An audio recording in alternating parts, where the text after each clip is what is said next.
మీ business ఏదైనా మీ ఊర్లో promotion చేయాలంటే అది సుమన్ టీవీతోనే సాధ్యం. ఇప్పుడే సంప్రదించండి.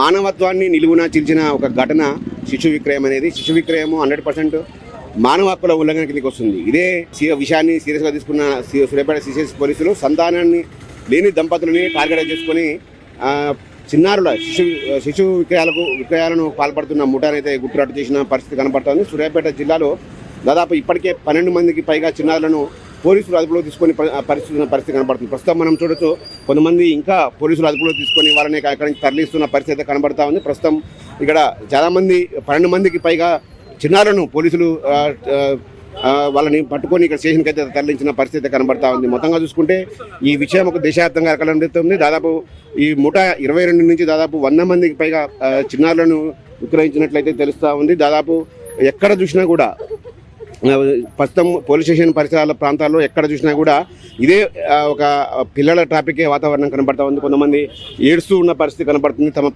తమ చిన్నారులను ఇష్టంగా పెంచుకుంటున్న చిన్నారులను పోలీసులు తీసుకురావడంతో చాలామంది తల్లులు రోధిస్తున్న పరిస్థితి కనబడతా ఉంది. ఎందుకు ఏడుస్తున్నావు చెప్పు ఎందుకు ఏడుస్తున్నావు? చాలామంది కొంతమంది తల్లులు దంపతులని పిల్లలని కొనుగోలు చేయడం ముఠా నుండి ప్రస్తుతం ఆ పిల్లలను పోలీసులు తీసుకెళ్లడంతో ఒక్కసారిగా నిన్న మొన్నటి వరకు తమ చేతులు ఆడిన పిల్లలు తమ నుంచి దూరం కావడంతో రోధిస్తున్న పరిస్థితి కనపడతా ఉంది. మొత్తంగా చూసుకుంటే ఈ ముఠా దాదాపు దేశవ్యాప్తంగా తమ కార్యకలాపాలను కొనసాగిస్తున్నట్లు తెలుస్తూ ఉంది. ముఠా మొత్తం సభ్యులు దాదాపు ముఠాలో 22 మంది పైగా సభ్యులు ఉంటూ పోలీసులు గుర్తించారు. ఈ సాయంత్రం మీడియా సమావేశం ఏర్పాటు చేసి పూర్తి వివరాలు వెల్లడించే అవకాశం ఉంది. ఏదేమైనప్పటికీ కూడా ఈ ముఠా కార్యకలాపాలు ఇటు ఉత్తరప్రదేశ్, రాజస్థాన్ తదితర ప్రాంతాల నుండి చిన్నారులను తీసుకొచ్చి ఇక్కడ ఉమ్మడి నల్గొండ జిల్లా వ్యాప్తంగా కాబట్టి తెలుగు రాష్ట్రాల్లో పలు ప్రాంతాల్లో విక్రయించినట్లు తెలుస్తుంది. ఒక్కొక్క పాపకు 3 లక్షల నుంచి 7 లక్షల వరకు వీళ్ళు వసూలు చేశారు. అయితే మొత్తం కూడా దీనికి కీలక సూత్రధారి ఒక ఏఎన్ఎంగా తెలుస్తూ ఉంది.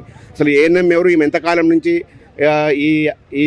ఈ ముఠా కార్యకలాపాలకు పాల్పడుతున్న విషయాన్ని కూడా పోలీసులు అయితే విచారించే అవకాశం ఉంది. మొత్తంగా చూసుకుంటే ఇక్కడికి అరెస్ట్ చేయడంతో 10 మంది చిన్నారులను అరెస్ట్ చేయడంతో పోలీసులు మొత్తం కూడా ఇక్కడ మోహరించి వాళ్ళని ఇక్కడికి తీసుకెళ్తున్న పరిస్థితి కనపడుతుంది. ప్రస్తుతం మనం చూడొచ్చు, కొంతమంది చిన్నారులను కూడా ఇప్పుడు అమ్మాయి చేతిలో ఉన్న పాప కూడా కొనుగోలు చేసిన పరిస్థితి కనబడుతుంది. వాళ్ళందరినీ కూడా స్టేషన్కు తరలిస్తున్న పరిస్థితి కనబడుతుంది. దీంతో ఒకేసారి ఈ విషయం పెద్ద ఎత్తున దుమారం రావడంతో వాళ్ళ బంధువులంతా కూడా పోలీస్ స్టేషన్కి వచ్చి ఇక్కడ మోహరించి ఏమవుతుందా అన్న ఒక ఆతృతలో ఉన్న పరిస్థితి కనబడుతుంది. మొత్తంగా చూసుకుంటే ఈ ముఠా గుట్టును మాత్రం పోలీసులు సాయంత్రం మీడియా సమావేశం ఏర్పాటు చేసి పూర్తి స్థాయిలో విప్పే అవకాశం అయితే కనబడుతుంది. దీంట్లో కీలక సూత్రధారులు ఎవరు, అసలు ఎంతకాలం నుంచి వీళ్ళ కార్యకలాపాలు పాల్పడుతున్నారనే విషయాన్ని మాత్రం కూడా పోలీసులు సాయంత్రం పూర్తి స్థాయిలో మీడియాకు వెల్లడించే అవకాశం ఉంది. మొత్తంగా చూసుకుంటే ఇది ఇప్పటి నుంచి జరగట్లేదు, దాదాపు కొన్ని సంవత్సరాలుగా తెరచాటున జరుగుతూ ఉంది. ఇటు పేదరికంలో ఉన్న మహిళలను ఆర్థిక పరిస్థితిని అయితే వాళ్ళ అమాయకత్వాన్ని ఆసరాగా చేసుకొని దందా కొనసాగిస్తున్నట్లయితే తెలుస్తూ ఉంది. మొత్తంగా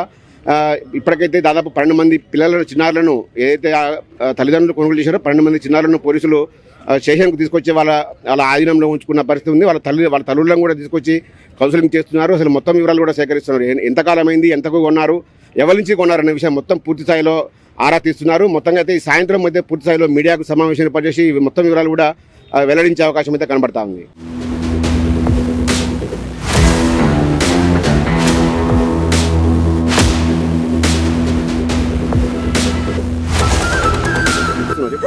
చెప్పు ఎందుకు